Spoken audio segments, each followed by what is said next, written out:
How to visit a college virtually.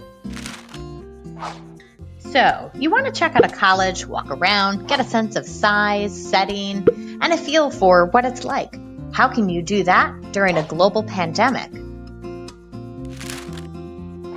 Grab a buddy, pour some coffee, and use laptops and smartphones to peruse the online student newspaper. What are people talking about in the op-eds? What major events happened last semester? Start your tour. Spend 30 minutes taking an online tour of college curated media. This could be an official virtual tour from the admissions webpage, student videos on the college's YouTube channel, or images and links from the college's official Instagram and Twitter feeds. Register for an actual event. Many schools are offering virtual information sessions and video tours. Check out the college's social media pages too, and post questions. Time for a lunch break.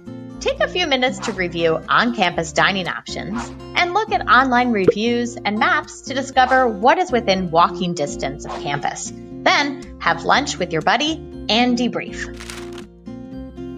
Don't forget to take notes throughout your tour and sign up for the mailing list if you haven't already.